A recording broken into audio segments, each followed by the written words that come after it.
Welcome, dear listener, to a journey back in time, a time where survival was far from guaranteed, where the rhythm of life was often dictated by the changing seasons, and where winter, in particular, could be a harsh, unforgiving force. But also the resilience, the perseverance, and the simple routines that govern their days. We will begin by immersing ourselves in their daily existence, feeling the chill of the wind, the weight of the work, and the quiet persistence that kept them moving forward. Daily life immersion. Surviving the winter, the cold seeps through the cracks, no matter how tightly the doors are shut or the windows sealed with thick cloths.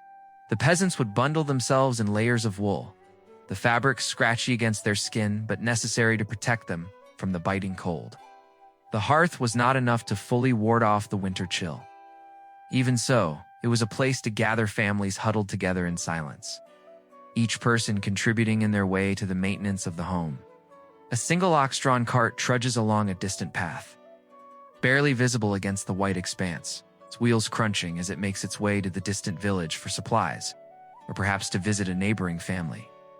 The peasants' lives, although simple, were governed by the demands of survival. And yet they endured.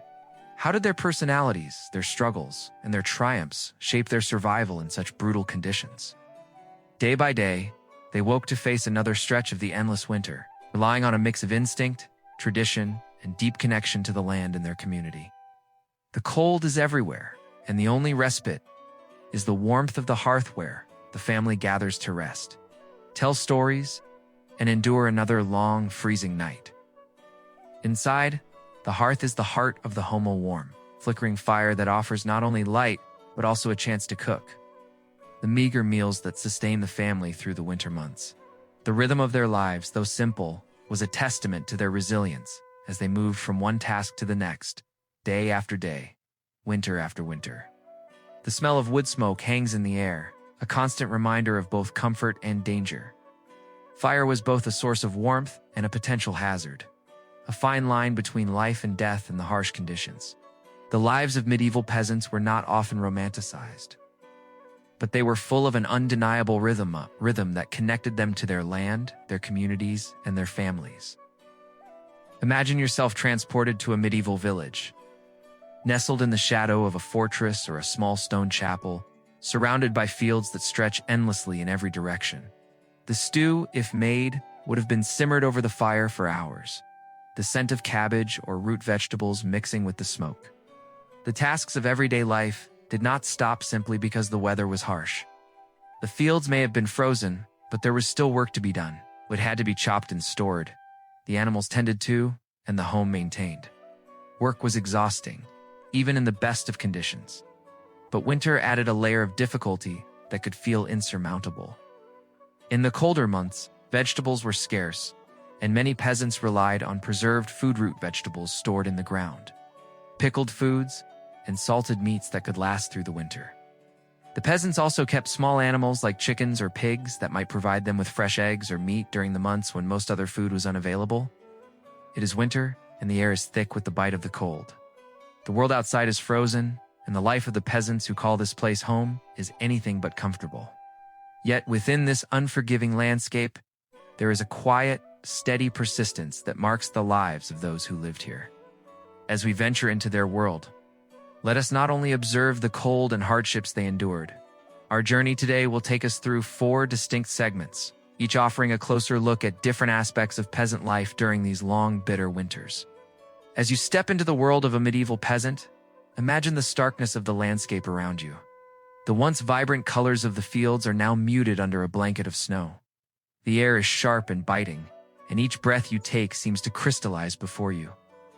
There is a silence here, broken only by the crunch of your boots in the snow and the occasional call of a distant crow.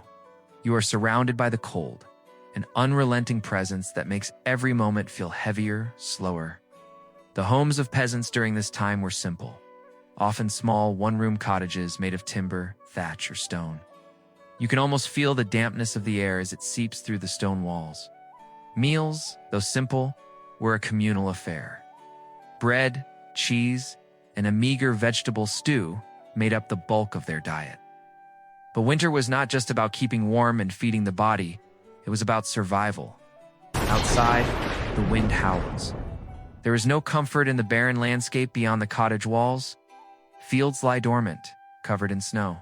Through all of this, a constant rhythm persists no matter the cold, no matter the exhaustion. Imagine for a moment what it might feel like to live in such a world where every action was determined by the need to survive the next cold snap, or the next storm, or the next shortage of food. And yet, as the cold seeps through the walls and the fire burns low, we move on to consider the individual stories of the men and women who live these daily lives. Imagine yourself once again in the world of the medieval peasant, but this time, we focus on one man's life. Thomas. A farmer by trade, Thomas was born into a life of struggle, his family occupying a modest cottage on the edge of a small village. From the moment he could walk, he was pressed into service on the farm, his hands calloused and rough before he had even reached adulthood. Thomas's daily life mirrored that of so many other peasants. He worked the land from dawn till dusk, under the harsh rule of both nature and the lord of the manor. The winds howled mercilessly as snow piled higher and higher, covering the entrance to the barn and the paths to the village. Inside the cottage, Thomas and his family huddled together, wrapped in layers of blankets, listening to the storm rage outside. The strength of his body, worn by years of hard work, was now being tested in ways he had never imagined. His hands, numb with the cold, struggled to keep the fire alive in the hearth.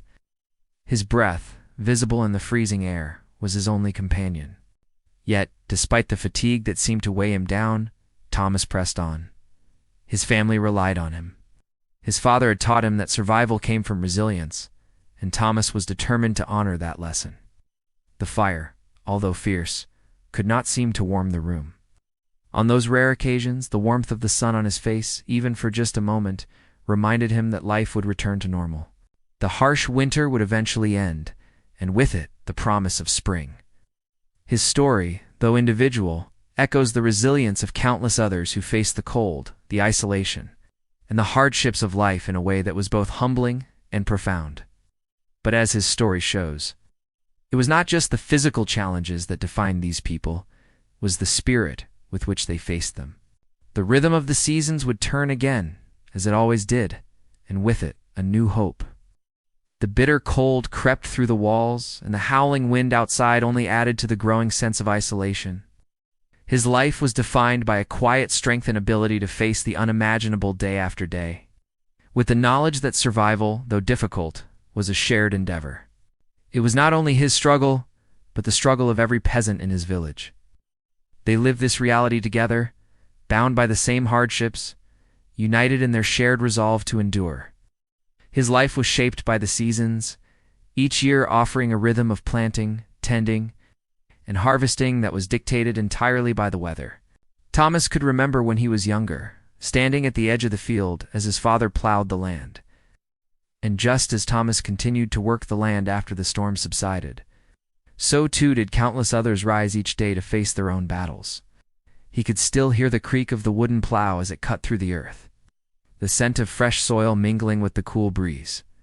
The crops were long gone, and the stored vegetables had already begun to dwindle. They were down to salted meats and the last of the grain, but that would not last them through the winter if the storm did not let up. Every day, he ventured out into the snowdrifts, risking frostbite and exhaustion to ensure that the animals were cared for, feeding them with what little hay and grain they had left. These memories were a comfort to him, a reminder of how life had once felt, how it had once been easier. But the older he grew, the more he realized how different things had become. In the bitter winter months, however, the work slowed. The snow covered the fields, leaving Thomas with little to do but tend to the animals. CHOP would, and prepare for the harsher months ahead. He often reflected on his life during these cold, long nights. Though the work was grueling, it was all he knew. One particularly harsh winter, a storm that lasted for days, threatened to undo everything. Thomas knew that if the storm did not relent soon, his family would have little to eat. As the days stretched on and the snow continued to fall, it became clear that Thomas was facing the most difficult challenge of his life. During these trying months, he found solace in small moments, the rare times when the storm would subside, just enough to allow the sunlight to filter through the thick clouds.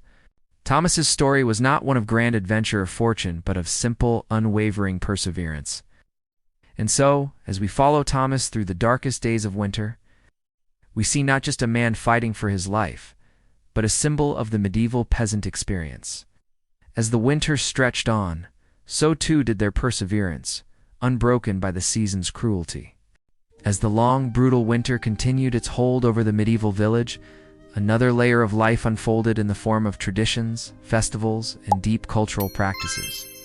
Though winter was a time of struggle and survival, it was also a time for the community to come together. The fields are blanketed in snow, and the wind carries the faintest scent of pine and wood smoke.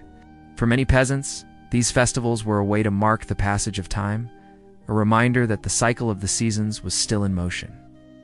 Even if it was difficult to see in the midst of snow and cold, these celebrations often revolved around the rhythms of the agricultural calendar, the promise of spring, the return of the sun, the hope for a successful harvest in the year to come.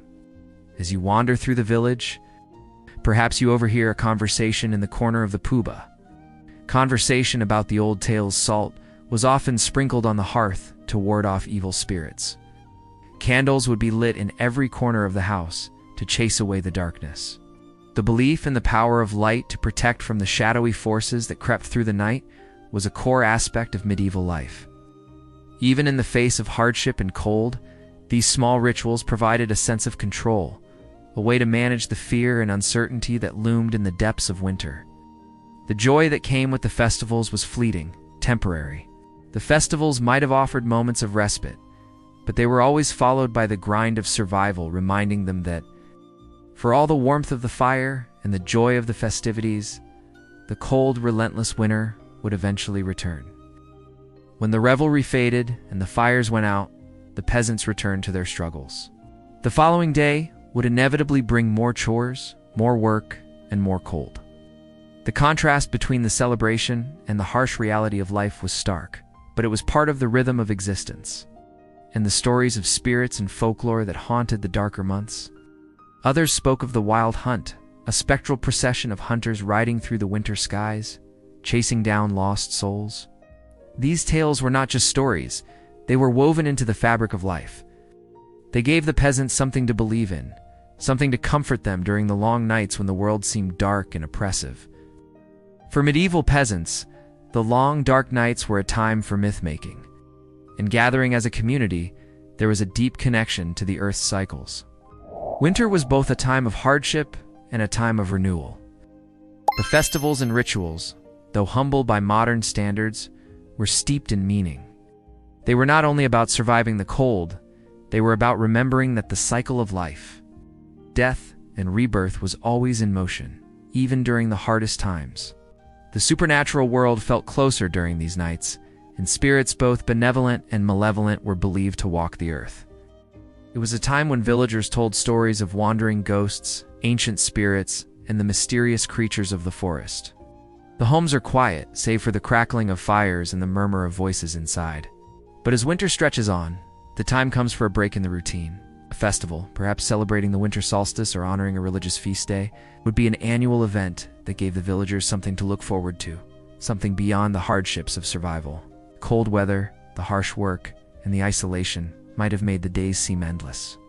But the winter festivals offered brief moments of joy, respite, and connection. Imagine the village square, now mostly abandoned by the day-to-day hustle of agricultural life. The medieval winter festivals were a blend of pagan customs and Christian traditions, each infused with local practices and spiritual beliefs. One of the most significant of these festivals was the winter solstice, the shortest day of the year, which marked the turning point of winter. This was a time of celebration, as it symbolized the beginning of longer days and the eventual return of warmth. Villagers would gather around bonfires, their faces glowing in the flickering light as they exchanged stories and sang songs of hope. The fire, which had kept them warm through the cold nights, became a symbol of the sun's return. Feasts would be held in the homes, where a bit of warmth, a bit of food, and a bit of camaraderie were enough to momentarily lift the weight of the winter. But even beyond the festivals, there were deeper, more subtle aspects of medieval winter culture. Many peasants also practiced small rituals, simple in their execution, but deeply embedded in the culture of the time. As the firelight flickered in the hearth, you might hear a woman telling her children about the Yule goat, a figure who is said to visit homes during the winter, bringing either gifts or mischief, depending on the region. In these stories, as well as in the customs of lighting candles, making offerings, but as you stand here in the cold, among the stories and celebrations, you also begin to feel the weight of what lies beneath these festivities. As winter pressed on, there was no denying that the life of a peasant was marked by struggle. Social elite, contrasting daily life, the nobility's winter, while the peasants huddled together in their humble cottages, fighting against the winter's harsh grasp. Life for the medieval nobility took on an entirely different character. Imagine, for a moment, stepping from the cold and bleak surroundings of the village into the warmth and grandeur of a noble estate. The cold that nipped at the peasant's skin never quite made it inside the stone walls of the manor house, where thick tapestries covered the walls and large hearths crackled with fire, their heat reaching every corner of the room. Banquets filled with roasted meats, wild boar, venison, and the occasional swan were common. The rhythm of life for all was connected to the natural world, where the seasons dictated their actions, their celebrations, and their survival. The scent of freshly baked bread mingled with the richness of stews, and the clinking of goblets filled the air as wine flowed freely.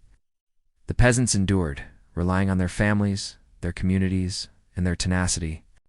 The nobility, for all their comforts, still had to face the harsh realities of their time, though they were buffered from the worst of them.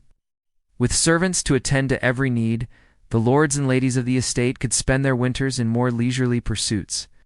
While peasants spent their days simply surviving, the noble class had access to education, entertainment, and cultural enrichment. They would engage in activities like hunting, falconry, and jousting, pursuits that were reserved for the upper class. The cycle of the year, the turning of the solstices, the inevitable arrival of spring affected everyone, regardless of their status. The peasants labored in the cold, and the nobles attended their banquets, but both lived according to the rhythm of the earth. Winter, though a time of respite for the wealthy, was still a reminder of the harsh world outside. The days would pass slowly and luxuriously as they enjoyed indoor games such as chess or board games, and nights were often filled with music and storytelling provided by hired minstrels and performers. And in the end, both groups shared something profound: an understanding of the unbreakable rhythm of the seasons, the cycle of survival, and the delicate balance between hardship and hope. Their garments were not only functional, but designed to make a statement of wealth and status. Fur-lined cloaks, embroidered tunics, and rich velvet gowns filled the rooms of the manor, offering a sharp contrast to the simple, worn garments of the peasants. The clothing of the elite was a symbol of power, comfort, and sophistication, carefully crafted to keep them insulated from the harsh realities outside their castle walls. It was a time for socializing, for hosting elaborate gatherings in great halls adorned with heraldic banners and coats of arms. The elite, too, were subject to the challenges of winter, though their concerns were different. Disease, for instance, would still strike the noble families, and the cold could still cause discomfort. In their grand estates, the wealthy were more likely to be protected from the worst effects of the elements. But their bodies, too, were susceptible to the long winter months. The nobility may not have feared starvation or the freezing temperatures in the same way the peasants did, but there were still worries, fears of illness, attacks, or political intrigue that never ceased. Even in the coldest of times, nobles would gather around tables, feasting, gossiping, and celebrating. Their winter evenings a stark contrast to the silent, dark nights of the peasants. As we draw this journey to a close, imagine yourself back in the medieval village, looking out over the vast, snow-covered landscape. The cold may still bite at your skin, but you have come to understand the deep connection between the medieval peasant's struggle and their remarkable resilience. The hardships they faced during these bitter winters were not just about surviving the cold, they were about enduring. Day by day, knowing that life would return with the coming of spring. The air here is rich with the scent of roasting meats and spiced wines, and the laughter of the elite echoes through grand halls. The contrast between the lives of the peasants and the nobility in medieval winters could not have been starker. While the peasants spent their days toiling in the frozen fields or struggling to maintain a fragile warmth within their homes. The nobility spent their winter months in relative comfort, surrounded by luxury and indulgence. And its windows narrow, designed to keep warmth in and the cold out. Inside, lavish tapestries, depicting scenes of medieval hunts or religious themes, hung from the walls, warming the atmosphere with their deep reds, golds, and greens. The floors were covered with rich carpets that softened the footsteps of those who walked across them. The lighting, too, was different here.